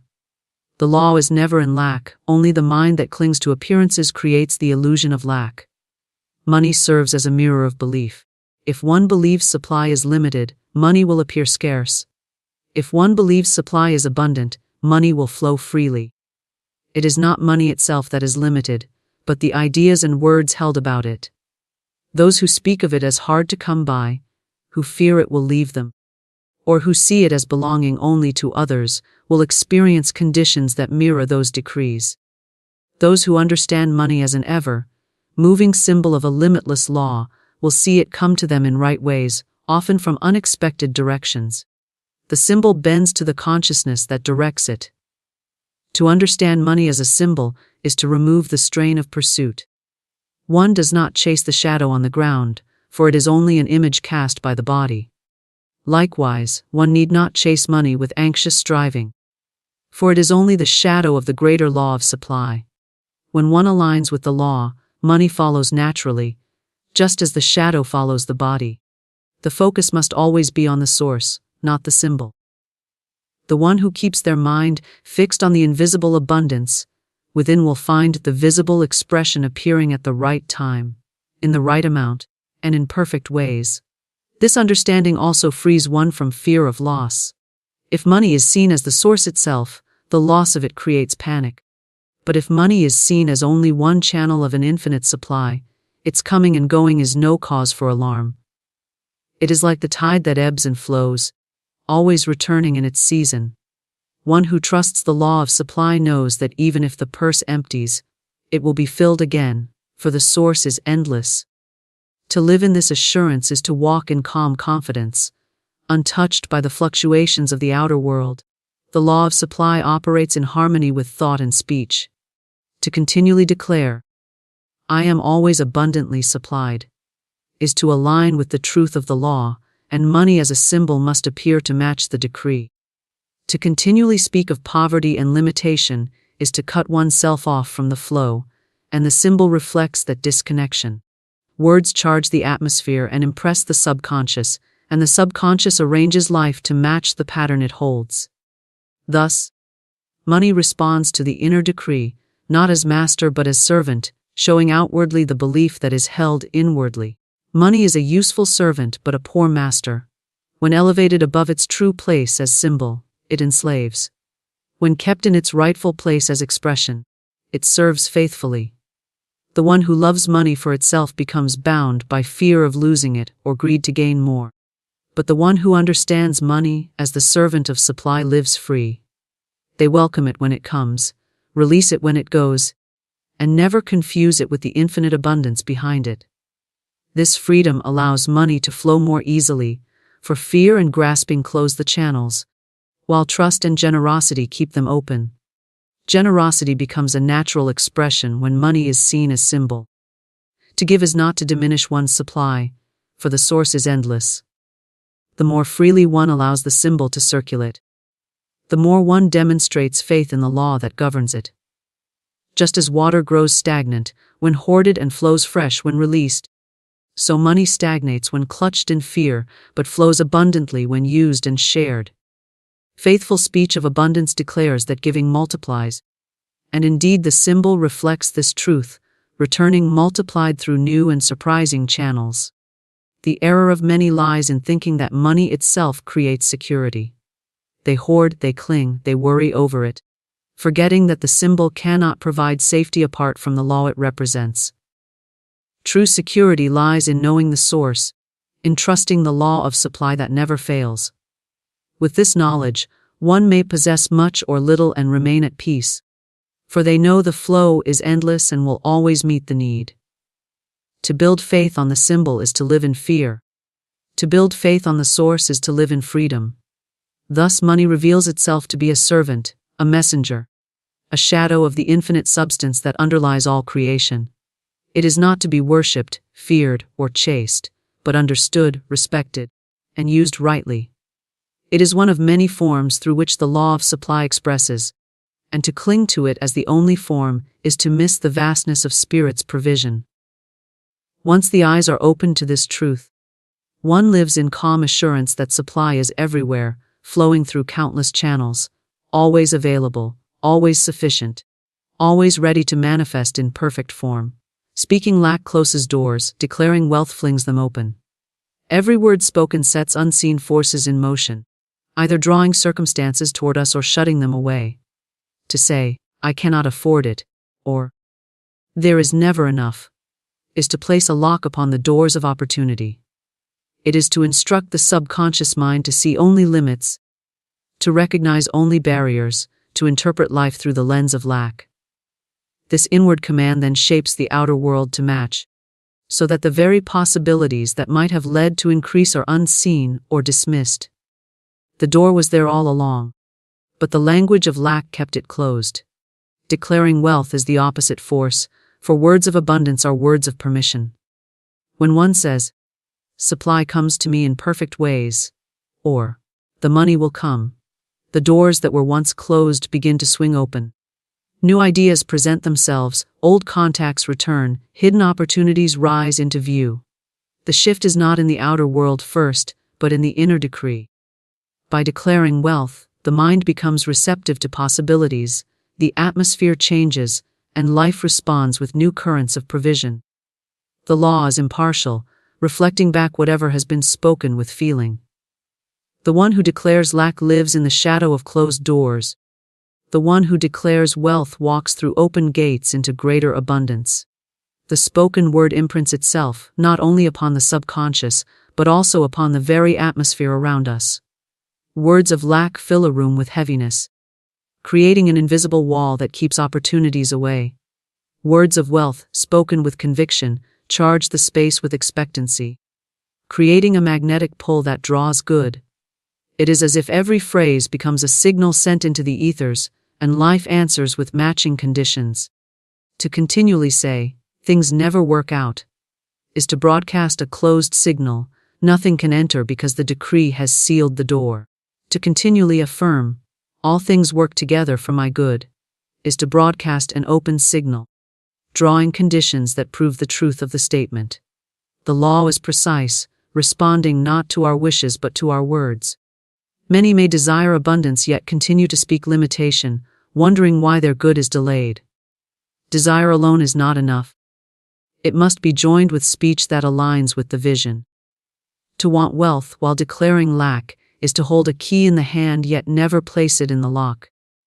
The door remains closed not because abundance is withheld, but because the decree has not been given. When one at last speaks with certainty, affirming wealth instead of want, the key turns and the door swings open to reveal the good that was waiting. The habit of speaking lack is deeply ingrained for many. It slips into casual conversations, jokes, and complaints, each word reinforcing the same closed doors. The soul does not realize the damage done by these idle statements, for they seem harmless, yet the law makes no distinction. Every word, idle or intentional, shapes conditions. To say in passing, "Money always slips through my fingers," is to etch that pattern deeper into the subconscious, and life faithfully provides experiences to match. The discipline of prosperity begins with discipline of the tongue, catching each phrase of lack before it is spoken, replacing it with words of increase. Over time, the new language becomes natural, and the doors that once seemed locked begin to yield. Declaring wealth is more than repeating affirmations. It is speaking from the deep, knowing that abundance is the truth of life. Words spoken with doubt or desperation carry little power, but words spoken with conviction release energy that cannot be denied. The one who says calmly, "All my needs are met," is aligning with the law of supply, and that alignment opens channels unseen. The one who shouts the same words in fear is still focused on lack, and the vibration of lack colors the decree. It is not the form of the words alone, but the spirit behind them that determines whether doors close or open. Every declaration of wealth is a step toward aligning the conscious and subconscious mind with the infinite. At first, the outer conditions may not seem to change, and the old habit of speaking lack may whisper to abandon the practice. But persistence is the key. Just as a door may require several firm pushes before it gives way, so too the locked doors of limitation may require repeated declarations before they yield. Each spoken word of wealth is a push against the barrier, and eventually the force of the decree overcomes the resistance. When the door opens, it often does so in ways that appear sudden and surprising. Yet in truth it was the accumulation of faithful speech that made it possible. Speaking lack is like placing obstacles in one's own path. It is not life that withholds, but the individual who blocks the flow with their words. Every builds another stone in the wall. Every "I never" adds another bar to the gate. Declaring wealth removes these obstacles one by one until the way is clear. To say, "I always have more than enough," is to remove a stone. To say, "Money comes to me in perfect ways," is to lift another bar. Slowly, steadily, the door of abundance is revealed, and what once seemed like struggle becomes an open passageway. This principle operates not only with money but in every area of life. Speaking lack in health, relationships, or opportunities closes the door in those areas as well. To declare sickness is to block healing. To declare loneliness is to block companionship. To declare failure is to block success. The law is the same: words of lack shut doors, words of abundance fling them open. Life is ever ready to pour forth good, but it requires the spoken decree to give it permission. Without the decree, the flow is restricted; with it, the flow is released. The atmosphere of the faithful speaker becomes one of expectancy. Others may feel it without knowing why. Drawn to the one who continually declares wealth, opportunities gravitate toward such a person, for their words create a field that welcomes increase. Just as a locked door turns guests away, a flung open door invites them in. Words of abundance create this open invitation, not only for money but for every form of good. The very energy of the individual shifts, and life responds accordingly. The truth remains constant. Speaking lack closes doors, declaring wealth flings them open. Every phrase is a key, turning the lock one way or the other. The wise soul chooses their words with care, knowing that each statement is a decree. To declare wealth is to walk in harmony with the law of supply. To align with the current of abundance that is always flowing, always ready, always waiting for the command of the spoken word. The fearless word, the money will come, commands unseen forces into action. It is not merely a phrase of comfort, nor a whisper of hope, but a decree spoken from the inner authority of spirit. When uttered without doubt, hesitation, or fear, it carries the vibration of certainty, and certainty is the very language that the law of supply responds to. Words are always creative, yet words infused with faith and fearlessness are charged with a double power. They go forth like arrows, straight and unwavering, to the mark of their decree. They set into motion currents that may be invisible to the outer eye, but are irresistible in their effect, gathering conditions, people, and opportunities to bring forth supply in perfect ways. Fearless words differ from timid affirmations. Many may speak the language of wealth while trembling inwardly, their minds filled with pictures of lack. These words, though spoken, are weakened by doubt, for the law hears not only the sound but the spirit behind it. The fearless word carries no such contradiction. It is calm, strong, and absolute, arising from the deep knowing that abundance is already present, waiting only to be recognized. When one says, "The money will come," with such inner certainty, the decree becomes law, and life begins to rearrange itself accordingly. Doors open, paths clear, and the unseen forces that govern provision hasten to fulfill the command. The unseen forces are always present, waiting to be directed. They are like servants awaiting instruction, ready to act but requiring a clear order. Fearful speech gives contradictory orders, sending them in circles. One day the command is, "I am rich," and the next it is, "I have nothing," and so they wander, confused, unable to fulfill their work. The fearless word, however, gives a single, unwavering instruction. It does not shift or falter but repeats with steadfastness, "The money will come." With that clarity, the unseen forces align, drawing from the infinite reservoir of supply to fulfill the decree in visible form. There is power in the calmness of fearless speech. When one is unshaken by appearances, when they look at empty hands yet declare with confidence, "The money will come," they are demonstrating mastery over the outer world. Appearances are temporary, fleeting shadows. The fearless word is eternal, a command rooted in truth. To speak boldly in the face of lack is to refuse to bow to illusion, to affirm the higher reality of abundance. This refusal shifts the atmosphere, strengthens the mind, and draws forth results that the fearful cannot attain. Fearless words do not beg or plead. They command, and the command is honored. The unseen forces act through countless channels, and fearless speech opens them all. It is not the speaker's role to dictate how the money will come, through what path or from what person. The law requires only the decree, not the method. The fearless word sets the law in motion, and the law finds its own channels, often unexpected, often beyond the limits of human planning. A gift arrives, a forgotten debt is repaid, a new opportunity emerges, or a door opens that had long seemed closed. The fearless word is the spark that ignites the chain of events, drawing forth supply in ways the conscious mind could not have devised. Fearless words carry a vibration that others sense. When one speaks with conviction, those around them feel uplifted, assured, and drawn into the same expectancy.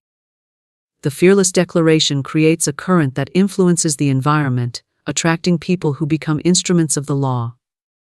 The one who says, "The money will come," with unwavering faith may find that others suddenly offer assistance, opportunities, or resources without being asked. The command has not only moved unseen forces, but also touched the hearts and minds of those who can play their part in its fulfillment. The fearless word transforms the speaker from victim to commander.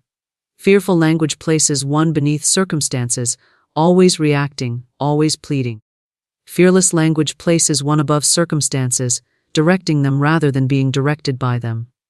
When one declares, "The money will come," they are no longer a beggar at the gates of life, but a ruler issuing decrees to the unseen servants of supply. This change of position is subtle yet profound, for life always mirrors the posture one takes. Those who fear receive conditions that justify their fear. Those who command receive conditions that reflect their authority. Fearless words must be consistent. A single bold declaration followed by hours of fearful chatter scatters the energy, weakening the decree. The fearless word must be repeated with steadiness, until it becomes the natural language of the mind.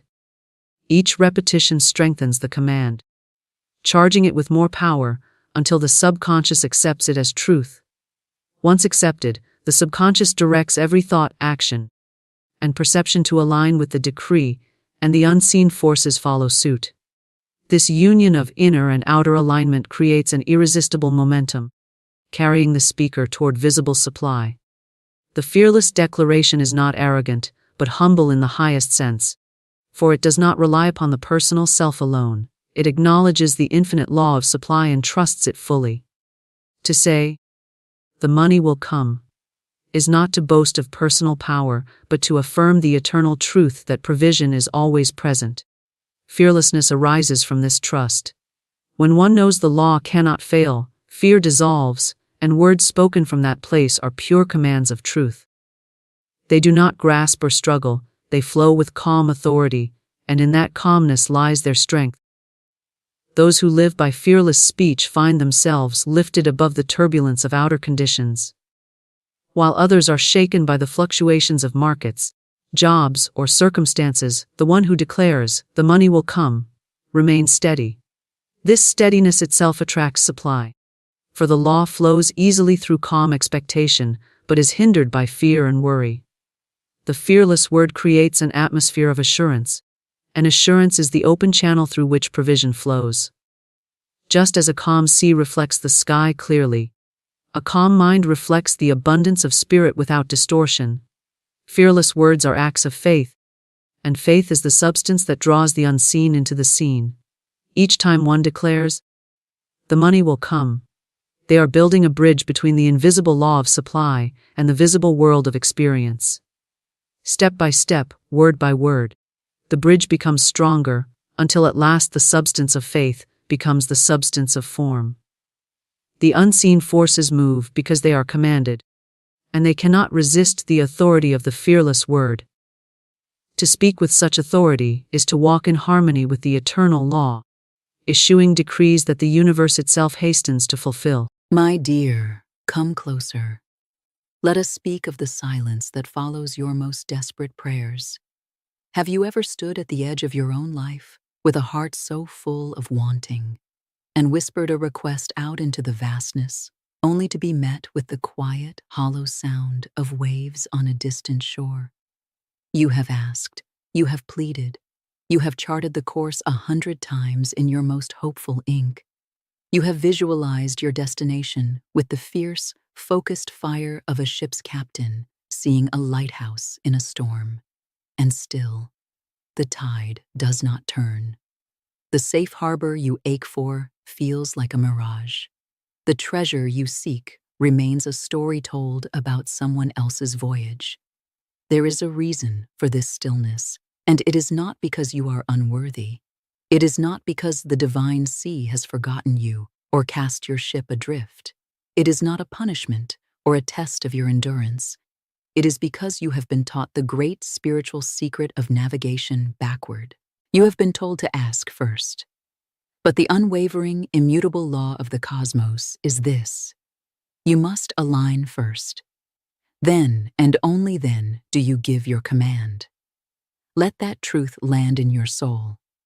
Let it settle into the deep, calm currents of your being, because this is the star that allows you to find your true north. This is the missing entry in the logbook of your becoming. Imagine for a moment You are invited to the court of the great ruler of the seas. But you arrive on a battered raft, clinging to the wreckage of past storms, your mind a whirlwind of old grievances, your heart heavy with the salt of doubt. You carry the energy of every shipwreck you are trying to forget. And in that state, you stand before the throne and demand a fleet.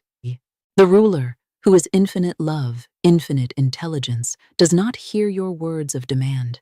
He only feels the vibration of your unreadiness. He feels the profound misalignment between the grand vessel you are asking for and the castaway you believe yourself to be.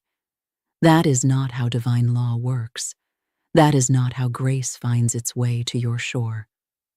First, you must find the sacred, quiet cove within. You wash yourself clean of the old story in its healing waters. You tend to the wounds of your heart. You dress your spirit in the calm confidence of a master navigator. You prepare yourself not just to ask for the ship, but to become the living, breathing captain of the ship.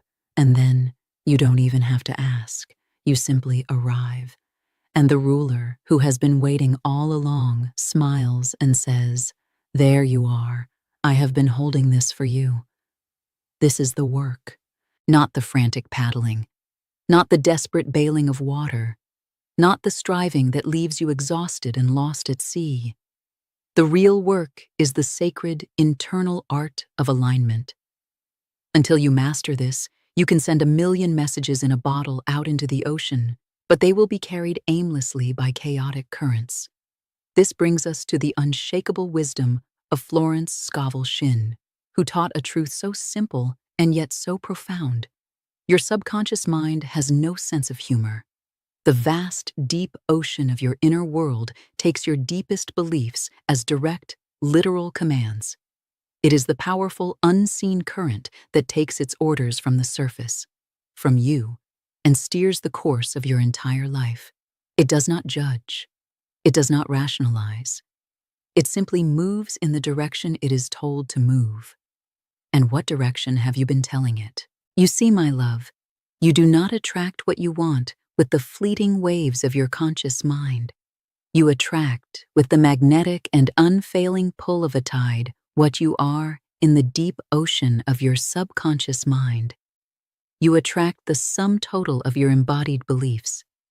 If the deep currents of your inner world are set to the frequency of worry, the constant churn of what if, the undertow of anxiety that lives in your belly, then life, in its infinite obedience, must bring you more storms to worry about. It is law. If your inner world is aligned with a deep-seated belief in lack, the feeling that the ocean of life is empty, that you have to fight for every fish, that great treasures are for other explorers, then the universe must honor that map and present you with evidence of a barren sea. But if you can cultivate, even for a few sacred moments a day, an alignment with trust, with peace, with the calm, smiling expectancy of a sailor who knows the tide will always turn in her favor, then blessings, opportunities, and miracles have no choice but to be drawn into your current. They are pulled into your wake like ships finding a safe and powerful channel, because that too is divine law. It is simple. It is unbending. It is utterly, perfectly just. So I must ask you right now, with all the love in my heart, what destination have you been shouting with your words, while the deep, silent rudder of your soul was steering you in the opposite direction? Stay with me. Breathe through this revelation. Because if you walk this path with me to the very end, I will not just tell you about this law, I will show you how to embody it. I will guide you, step by step, to align the currents of your heart, your energy, and your inner state so that your requests are no longer hopeful whispers lost in the wind, but the clear, powerful commands of a captain that the sea itself must rush to obey. Before we journey deeper, let us anchor this intention. Find the comment section and write these words as a sacred promise to yourself. I align with my divine current before I give my command. Type it. Feel the shift in that declaration. Seal it with your intention. This simple truth, once it truly takes root in you, can calm the most violent storms and reveal the clear, starlit path to your desire. But you must be present for the whole journey. Now let's speak with gentle, loving honesty. Because if you have ever found yourself saying, I've tried all the spiritual tools, I've set my intentions, I've made the vision boards, I've charted the course, and I'm still lost at sea, this part of our conversation is for you. Listen closely. You are not broken. You are not cursed. You have not been abandoned by the divine navigator. But there is a part of you, a silent, powerful force within that is systematically vetoing every command you give. It is the loyal, misguided first mate of your subconscious mind. It is the quiet whisper you have become so accustomed to. You no longer even recognize it as a separate voice. It's the subtle thought that ripples through your mind right after you affirm, my ships are coming in, laden with treasure. The one that whispers, but look at the empty horizon. It's probably not going to happen for you. It's the heavy feeling in your chest after you declare, I am a safe harbor for a deep and passionate love. The one that murmurs, but remember the last shipwreck? It's safer to stay in shallow waters. You see, my dear, this is one of the most profound and misunderstood traps of the human experience. You give a command with your lips, but your soul, steeped in the memories of past storms, is not in agreement. And the universe, God, the great ocean of life, does not respond to unbacked words. It responds to belief. It responds to the vibration of your inner truth. It responds to the spiritual heading you hold. This is where our human psychology and divine law intersect. Your mind, in its earnest desire to protect you, will always fight to keep you in familiar waters. It will protect what it is used to, even if what it is used to is the storm. A familiar storm often feels safer to the subconscious than an unfamiliar, peaceful sea. So, if you are deeply accustomed to the feeling of being cast aside, your mind will scan every new person who sails into your life, looking for signs of a coming betrayal, thereby steering you into the very outcome you dread. If you are used to the internal state of financial peril, your heart will brace for it, and you will unconsciously navigate in a way that perpetuates the cycle of just barely staying afloat. Do you see? You unknowingly align yourself with outcomes you consciously despise because you have never turned to face this inner saboteur, this frightened part of you, and lovingly given it a new true map. This is why Florence's wisdom is so potent. Your word is your wand. But what she meant is that your deep core belief is the steady hand on the ship's wheel. You can shout commands all you want, but if your hand is trembling with doubt, the ship will go in circles. You cannot command the ship toward the shores of success while your hand is subconsciously steering it toward the rocks of failure. You cannot call in a loving partner while your entire being is braced to be sunk by abandonment. You cannot declare a healed body while your mind is charting a course through the waters of sickness.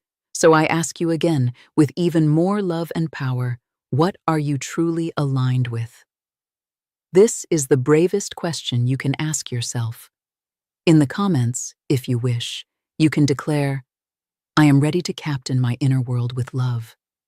This is a powerful first step in reclaiming your creative authority, because until you confront your true heading with compassion, until you decide to become the gentle, firm captain of your own inner world, you will pray and affirm in vain. This is not a punishment. It is a diagnostic. It is a loving course correction. It is an invitation to go deeper, beneath the choppy waves of fear, to the calm, powerful currents of your soul. Pause with me here. Take a breath. Let this truth anchor itself in your body. Go to the comments and declare this new reality. I align with divine power, not past pain. Say it again to yourself. Feel the strength in it. I align with divine power, not past pain. We are no longer just asking for things. We are becoming the master navigator who is worthy, ready, and able to command the vessel. Now that we have lovingly exposed the misguided first mate, let's give them a new map. Let's create a new inner compass. Because alignment is not some mystical, unattainable state. It is a method. It is a practice. It is a sacred rhythm. And when you learn this rhythm and practice it with devotion, you will cease to fight the waves. You will watch in awe as you find the great divine current that carries you effortlessly to your good. So, allow me to offer you what I call the 4 sacred rhythms of the soul's navigator. This is not theory. This is the embodied practice that separates those who are tossed by the waves of life from those who captain their destiny. Rhythm 1. Find the calm depths, stillness before speech. Never ever give a command from a place of chaos. Before you speak a single word of desire to the universe, you must first create a space for the universe to speak to you. Be still. Find a quiet place. Sit. Breathe. Your only goal in these first few moments is to let the frantic, choppy waves on the surface of your mind grow calm. Picture the ocean after a storm. You must simply wait with loving patience for the churning to cease so you can see the clear, deep water beneath. This is what stillness does for your mind. It clears it of panic, of the desperate hows and whens, of the relentless logic that tries to navigate a spiritual ocean with a terrestrial map. You cannot hear the guidance of the divine navigator in the midst of internal noise. In the stillness, you go beneath the surface. Your spirit becomes a finely tuned compass. Your heart opens. Your intuition awakens. You are not pushing your destination onto God. You are creating a silent, holy space to receive God's perfect course for you. Rhythm 2. Check your inner compass, the inquiry of the heart. Once you have found those calm depths, you must perform a truth check. Before the words of your command are formed, you ask your own soul a courageous question. Does my inner compass point true to this desire? Do I truly, deeply believe that this destination is already mine by divine right? If the immediate, honest answer that arises from your soul is a no, or a wavering, "I hope so," then you must stop. Do not proceed. To command from this place of disbelief is to try and sail in 2 directions at once. You are sending conflicting signals. I want this harbor, and I don't believe I can reach it. The great sea of life will always follow the direction of the stronger, more deeply held belief. So, if you find your compass wavering, your work is not to shout your command louder. Your work is to go back to rhythm 1, to sit in the stillness, and to gently inquire within. What is the old shipwreck, the lie from a past voyage, that is interfering with my compass? And you sit with it, you love it, you thank it for trying to protect you, and you begin to replace it with a new, true north. This is non-negotiable. Rhythm 3. Set your course. The language of already done. Now you have found stillness. Your compass points true. You are in a state of alignment. Now you may speak, but you do not beg, plead, or send out a desperate SOS. That energy repels the very tide you wish to catch. You speak from a place of arrival. You speak as if your ship is already in the harbor, safe and sound. Your words are not a request, they are a confirmation, a captain's log entry, written from the future. Your words must match the vibration of fulfillment. Instead of, "Please God, I need more money," the language of alignment is, "I give thanks that my treasure ships now sail in on a calm sea, under grace, in perfect ways. Every channel is open, every harbor welcomes me." Instead of, "I hope I find a partner soon," it is, "The divine plan of my life now includes my perfect partner, and we are sailing toward each other now on a divine current of love, harmony, and joy." This is the language of faith. It is calm, certain, and powerful. Rhythm 4. Trust the divine tides, the surrender into grace. Once you have performed the first 3 rhythms, you have found the calm depths, you have checked your compass, you have set your course, your work at the helm is done. Now comes the most challenging and most beautiful rhythm of all. You hoist the sails and trust the wind. You detach, you let go. You surrender the journey to the infinite intelligence that governs the tides. You release your white-knuckled grip on the maps, the timelines, and the hows. To obsess over these details is to introduce doubt. It is like setting your course for a beautiful island and then constantly grabbing the wheel to turn back, terrified you've taken a wrong turn. Detachment is not indifference. It is the highest form of trust. It is the unwavering faith that the creative power that guides the stars and turns the tides also knows how to bring your ship into port. The divine winds are not moved by your pressure. They are moved by your faith, demonstrated by your actions as you wait. If you have commanded healing, you begin to act like a person who is healing. If you have commanded provision, you walk with the energy of solvency, not of lack. You act like your treasure is already secured. So let us hold these 4 rhythms in our heart, my dear. Let them become your sacred practice. First, find the calm depths, creating the sacred space. Second, check your inner compass, ensuring your belief is true. Third, set your course, speaking your new reality into being. And fourth, trust the divine tides, releasing your faith to a higher power. This is not a formula, it is a homecoming. Stay with me, beloved, because what I am about to share next will illuminate, with piercing clarity, why some people seem to sail effortlessly from one beautiful harbor to the next, while others feel perpetually lost at sea. Now, let me ask you a bold question, and I want you to answer with the evidence of your life. If the very thing you have been asking for, the ship of love, the treasure of abundance, the clear passage to your purpose, sailed into view today, is your harbor ready to receive it? Is there space? Pause with that question. Let the honest answer surface without judgment. And if you feel called, share one small sacred act of preparation you will commit to this week. Let us witness and support one another in our becoming. Because if your harbor is still cluttered with the wreckage of old relationships, how can a new ship dock? If your docks are filled with frantic, soul-draining tasks, where is the space for your grand new vessel of purpose to unload its gifts?